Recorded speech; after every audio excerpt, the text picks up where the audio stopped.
Assalamu alaikum wa rahmatullahi wa barakatuh. I pray that everybody is in the best of state and Iman. I wanted to quote a physician by the names of James Tyler Kent.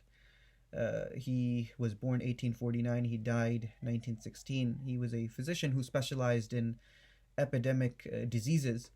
And I have a quote of his over here where he says that man is protected from sickness in two ways, by prophylaxis and by useful service.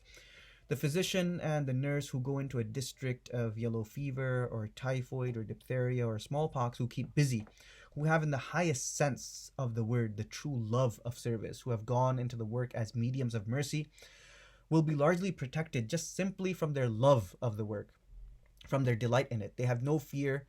Fear is an overwhelming cause of sickness. Those who fall prey to fear are likely to become sick, but those who face diseases with no fear are likely to remain well.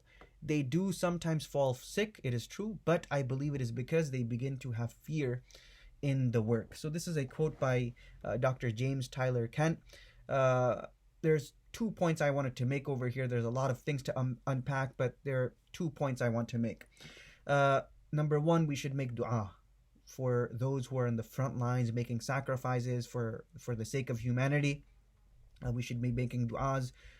We should be making dua for the physicians, for the nurses, for everybody who is involved directly as well as indirectly in the service of mankind.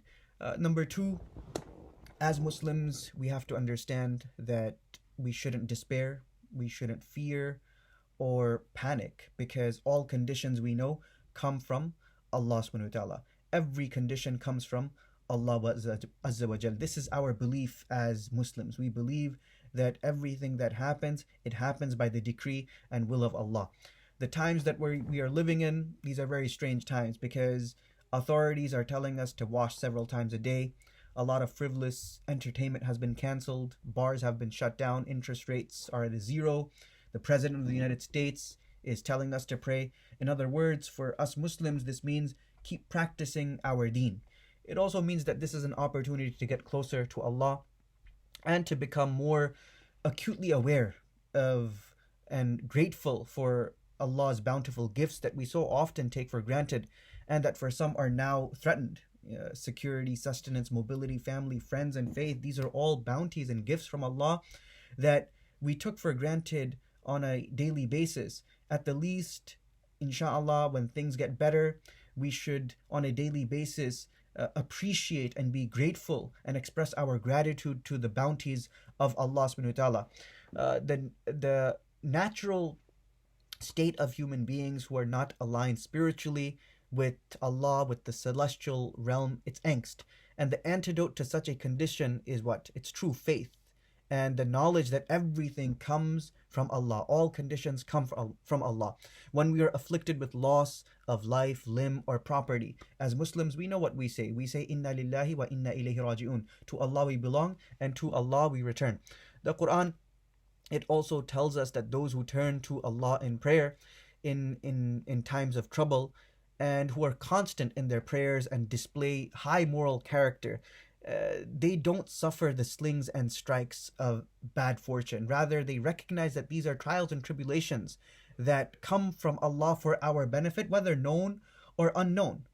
The prepared soul experiences solace in the face of calamities, and for those who have been wayward or whose souls are spiritually flaccid, these are excellent times to return to Allah subhanahu wa ta'ala. Indeed, this is often the very purpose of the tribulation. The Quran, it reminds us, ظهر الفساد في البر والبحر بما كسبت أيدي الناس, that foulness, corruption, and pollution, they have manifested on the land and in the sea from what humanity's hands have earned, to make them taste some of what they have done, that perhaps they might turn back to Allah Azza wa Jal. Prayer is our greatest weapon. We should be making dua constantly and consistently with our family.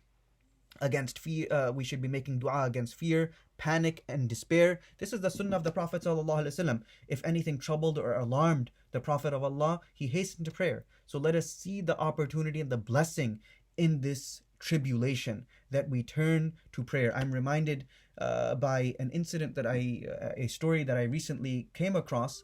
It was regarding a Mughal king by the name of Jahangir, I believe, if I'm not mistaken. And he had rather a strange request for his wazir. He had a ring and he wanted an inscription to be inscribed on that ring.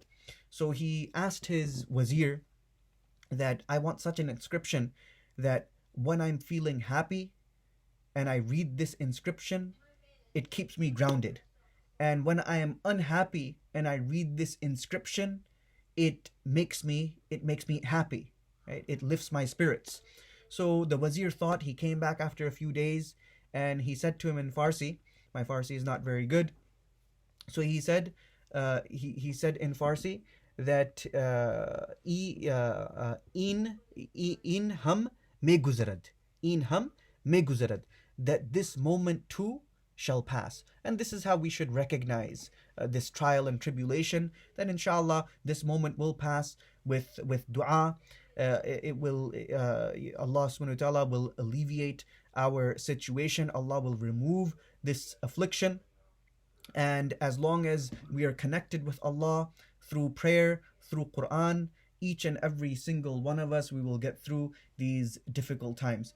May Allah grant each and every one of us tawfiq and the ability to do that which pleases Him. Jazakumullah khairan. Assalamu alaikum.